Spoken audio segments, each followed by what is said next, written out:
Hola, mi nombre es César Puerta. El curso de Historia, y en este caso Historia Universal, vamos a trabajar la semana 3 y puntualmente el primer tema es Egipto. Bueno, vamos a ver ahora el tema de Egipto, ¿no? En este caso estamos hablando del Egipto antiguo. Ahora, una primera cuestión que es importante saber sobre Egipto es justamente que es una de las primeras grandes civilizaciones, ¿no? Es una de las primeras grandes civilizaciones que hubo en este caso en la antigüedad. ¿Por qué se habla de civilizaciones? ¿Por qué Egipto en este caso es considerada una civilización? Bueno, Egipto es una civilización fundamentalmente porque junto a otras llamadas civilizaciones en el mundo, logró no solamente aprovechar su entorno a través de lo que conocemos como la agricultura, por otro lado logró formas de organización social compleja y además tuvo una gran capacidad de control social, ¿no? Esto significa que tuvo formas mediante las cuales pudo organizar a muchas personas, dedicarlas en este caso a actividades laborales, actividades productivas y también a lo que vienen a ser las actividades vinculadas a la construcción de edificaciones. Esta asociación de agricultura, organización social, control social e incluso formas de organización política es lo que nos lleva a hablar de una civilización. Y civilizaciones han existido en algunas partes en el mundo, ¿no? Por ejemplo, el caso de Egipto, Mesopotamia, el caso, por ejemplo, de Mesoamérica, el caso de los Andes, son algunas de las grandes civilizaciones que hubo en la antigüedad. Puntualmente ahora vamos a ver el caso de Egipto. Vamos a ver ahora un primer aspecto de Egipto que tiene que ver con el entorno geográfico, ¿no? En este caso, la sociedad egipcia es una sociedad que se desarrolló. Tenemos aquí, por ejemplo, ¿no?, el caso de una parte de lo que es el mundo euroasiático, ¿no? Vamos a dibujar así de una forma un poco rápida, ¿no? Bueno, tenemos acá el norte del continente africano. En esta parte del continente africano es donde efectivamente se desarrolló Egipto, acá en la parte norte. Puntualmente, en esta zona que viene a ser el delta del río Nilo.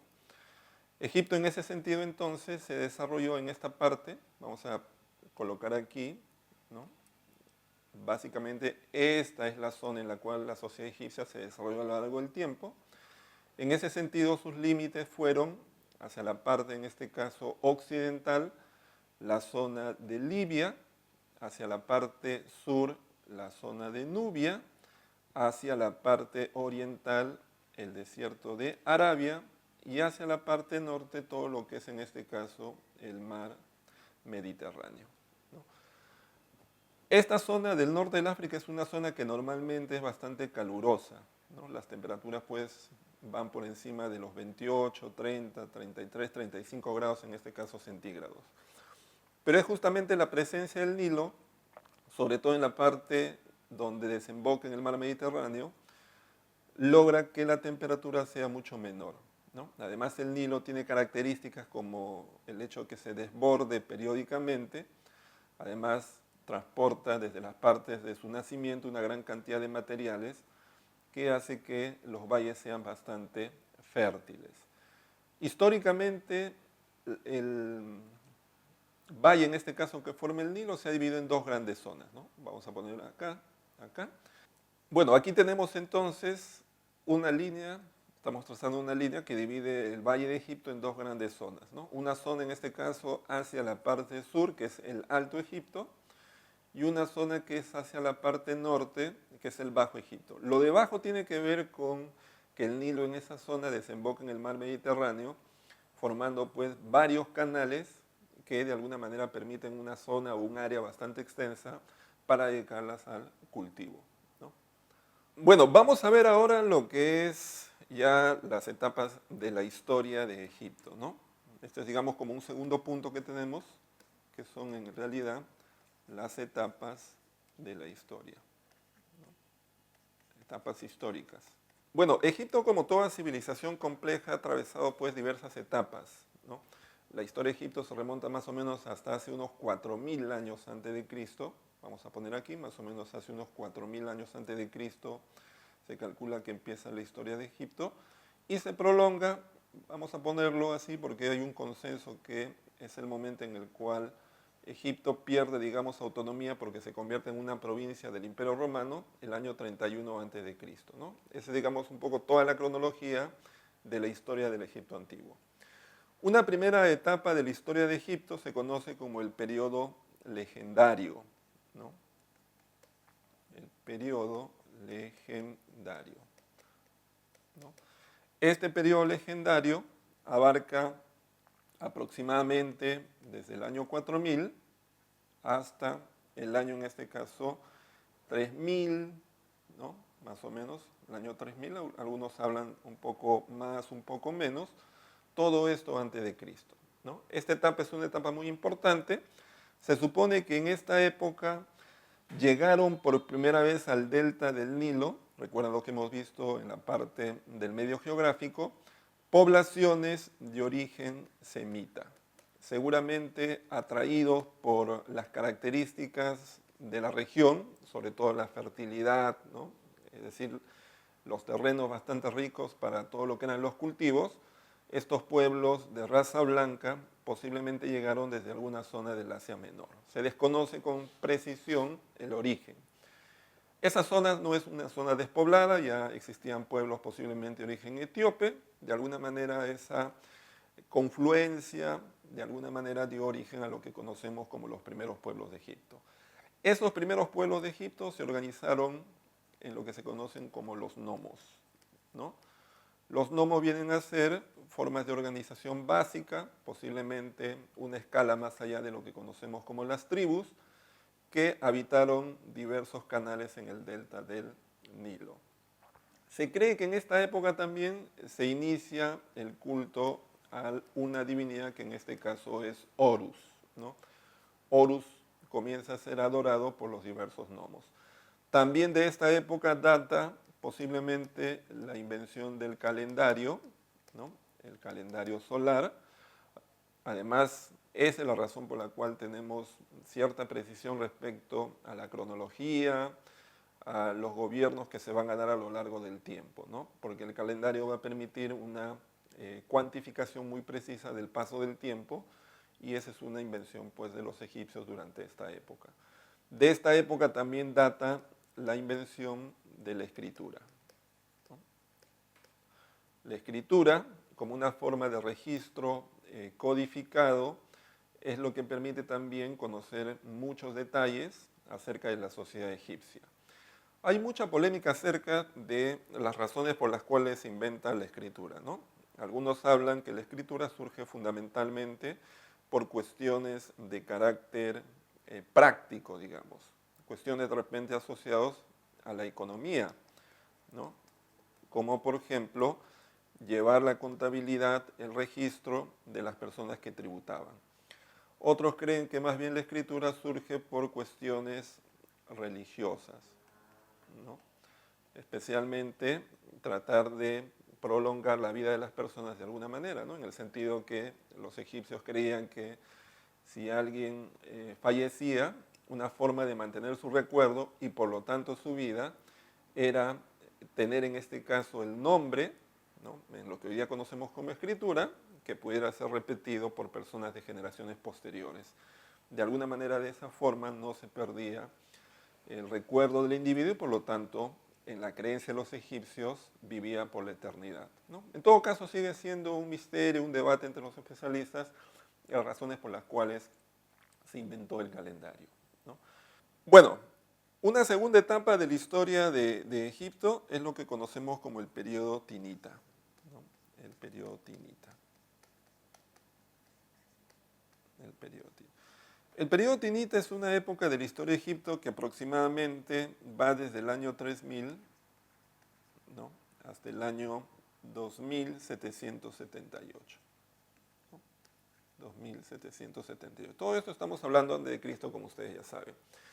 La etapa tinita es importante porque en esta época aparece un rey llamado, en este caso, Menes, que va a lograr la primera unificación de Egipto. Hasta ese momento Egipto pues era una zona en la cual existían diversos reinos o nomos, como hemos llamado, Menes va a ser el primero que va a lograr unificar, en este caso, a esos diferentes nomos, va a establecer una especie de alianza entre los lugares que están ubicados en la parte alta y la parte baja.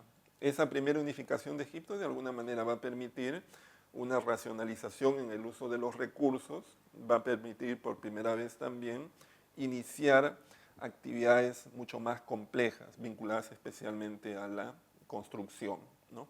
La capital de Egipto en estos momentos es la ciudad de Tinis, ¿no?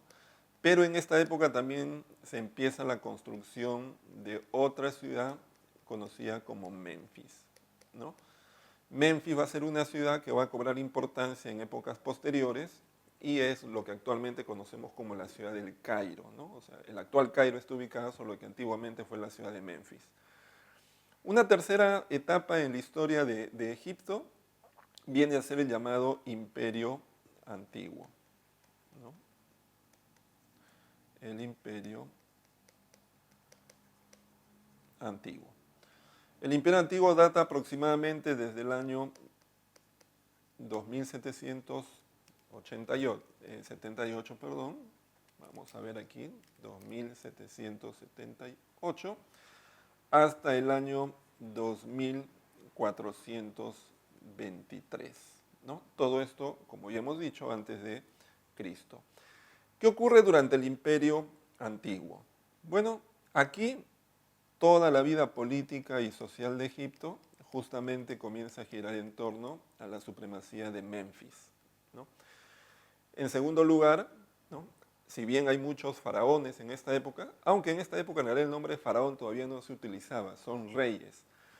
Hay un rey muy importante que es Sócer, ¿no? Sócer, sobre todo lo podemos ubicar en el tiempo y en la historia, básicamente porque manda a construir una de las primeras pirámides que se conocen, ¿no? Una pirámide escalonada, ¿no?, conocida como la pirámide de Saqqara. Esta es una época en realidad bastante importante, ¿no? Y se cree que ya a fines de este periodo se comienzan a denominar en este caso con el término de faraón a los reyes, en este caso de Egipto, ¿no? Aproximadamente se cree que hacia el año 2000, en este caso 65 a.C., Egipto entra en una nueva etapa, ¿no?, que es conocido como el Imperio Medio, o también llamado el primer imperio tebano. Esta etapa de la historia de Egipto, ¿no?, la podemos ubicar, como ya hemos señalado, desde el año 2065, más o menos hasta el año 1785, ¿no? Es una etapa en la cual Tebas, una importante ciudad asociada al culto al dios Amón, comienza a ser, digamos, clave en la vida política de Egipto. Justamente el prestigio de este culto, de alguna manera, hace que Tebas se convierta en el centro, en primer lugar espiritual, en segundo lugar político y en tercer lugar económico, en la medida en que a través de los tributos comienzan a llegar grandes cantidades de riqueza a Tebas. Los sacerdotes de Tebas de alguna manera se convierten en uno de los más importantes grupos sociales de esta historia, ¿no? Se cree que también en esta época justamente esta bonanza económica permite que los egipcios desarrollen una gran cantidad de construcciones, ¿no?, bastante complejas para la época. Por ejemplo, se construye el laberinto de Tebas y también en esta época se logra represar el lago Moeris, ¿no?, que digamos para las características tecnológicas de la época es una proeza bastante importante, ¿no? Pero el esplendor de Tebas de alguna manera tiene un punto, digamos, de inflexión cuando en el siglo XVIII, justamente Tebas, entre el siglo XVIII y XVII, Egipto por primera vez es invadido por un pueblo extranjero, ¿no? Los hicsos, en este caso, llegan a Egipto, derrotan militarmente a los egipcios, aunque no transforman la vida política y cultural de Egipto, sino más bien convierten a Egipto en un pueblo tributario, ¿no? De alguna manera, los gobernantes de Tebas, que en esos momentos son los gobernantes de Egipto, se convierten en gobernantes, pero que dependen del poder político y militar de los Hicsos, ¿no?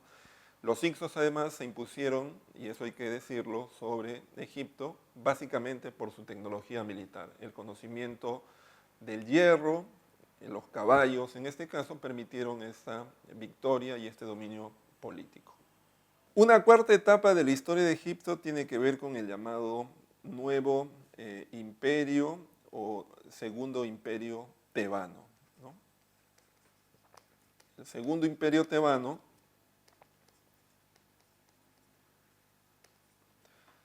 como su nombre lo dice, es en este caso un momento en el cual hay el resurgimiento de la hegemonía de Tebas, ¿no?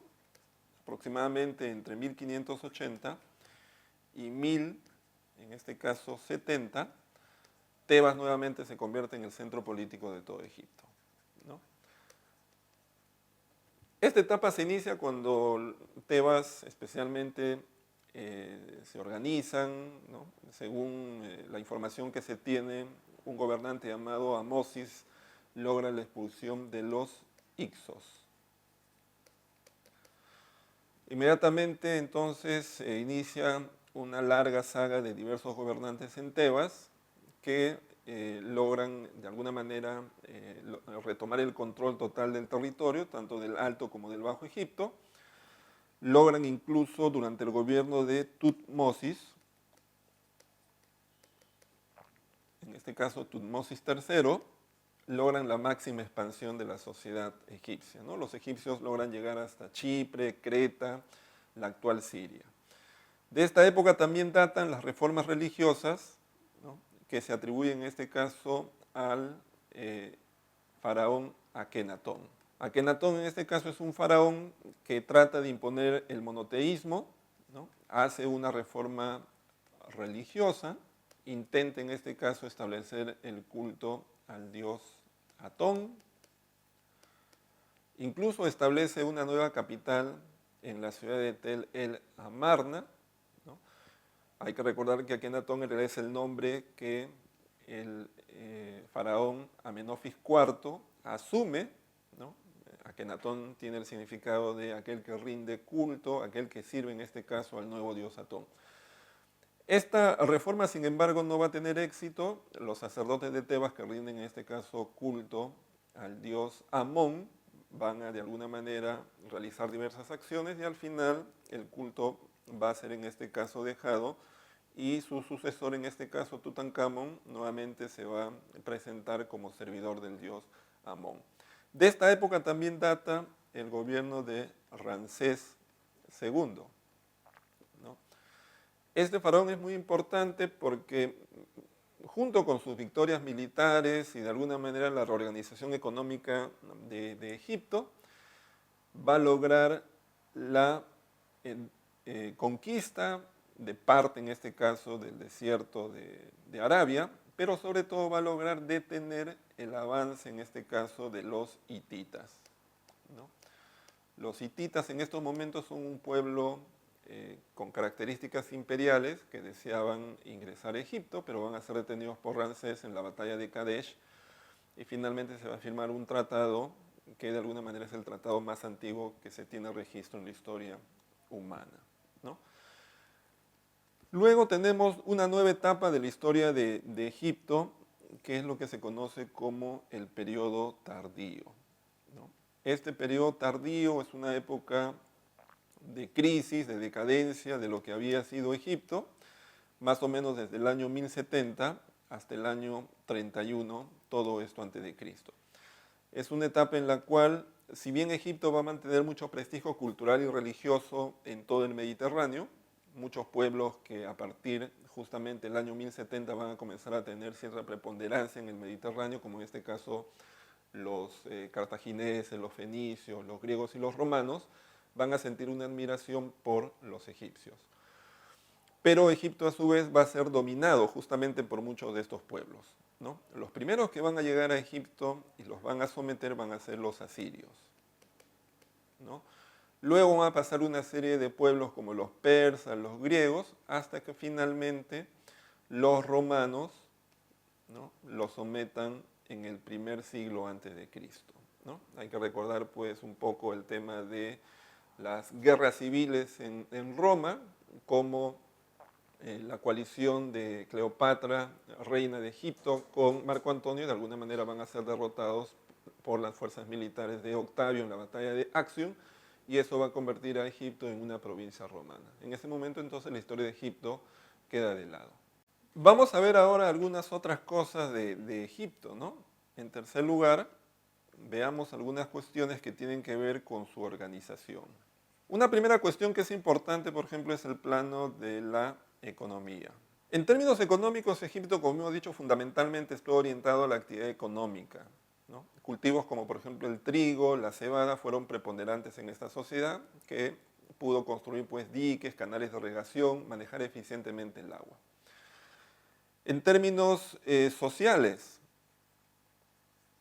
Egipto pues, fue una sociedad estratificada, una sociedad en la cual existía un grupo privilegiado de nobles, incluso dentro de ese grupo de nobles existía un grupo mucho más pequeño asociado a la familia del faraón que gozaba de muchos privilegios. Luego estaba un estrato mucho más extenso formado por el pueblo, pero también en diferentes subgrupos, agricultores, pastores e incluso esclavos, aunque los esclavos en realidad tomaron importancia no desde el inicio, sino en determinado momento de la historia de Egipto.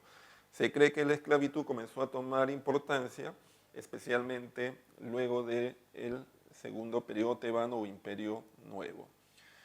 En términos políticos, Egipto pues era una sociedad en la cual el faraón tenía características divinas, era la máxima autoridad, en este caso era Horus en la tierra. Luego existían otros funcionarios, como por ejemplo estaba el escriba real, estaba por ejemplo el sumo sacerdote, el gran visir, estaban los escribas, etc. Finalmente, sobre Egipto tenemos que mencionar algunas cosas asociadas a lo que vienen a ser manifestaciones culturales.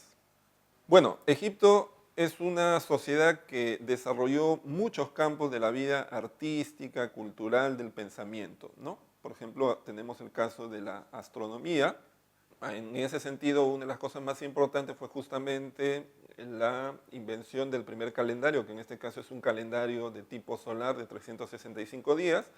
Además, también llegaron a conocer muchos de los planetas interiores del sistema solar.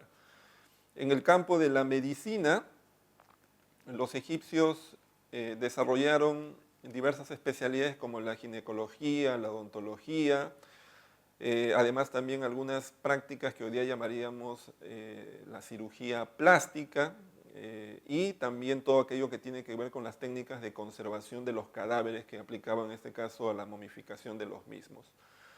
En términos de la matemática,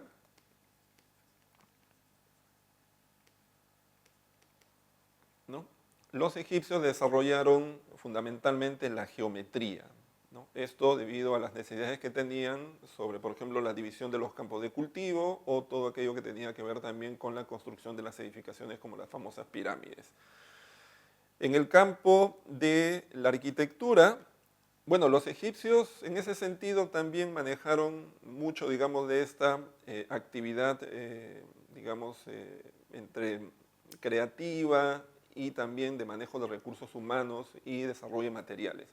Trabajaron fundamentalmente en la piedra. La arquitectura egipcia es una arquitectura muy vinculada al aspecto religioso. Destacan sobre todo sus tumbas, ¿no? Especialmente las pirámides, las mástabas, los hipogeos. Son algunas muestras, digamos, de esta preocupación de los egipcios por la vida en el más allá, etc. En términos de otras actividades, por ejemplo, es importante también la escritura, ¿no? La escritura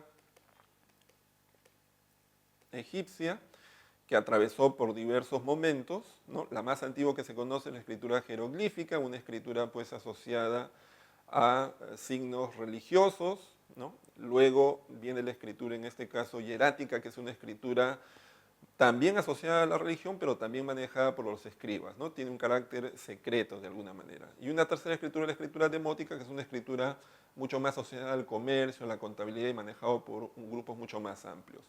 Finalmente, en la religión, ¿no? Los egipcios tenían pues una gran cantidad de divinidades, ¿no? Adoraban desde animales, por ejemplo, como el gato, que era conocido como el dios Bartet. El sol tenía diversas denominaciones, ¿no? Estaba también Horus, Osiris, Isis. Una religión politeísta, una religión zoomorfa, ¿no? Estaba la noción, por ejemplo, del alma, ¿no? Una religión bastante compleja, llena de rituales, llena de, en este caso, de costumbres, etcétera.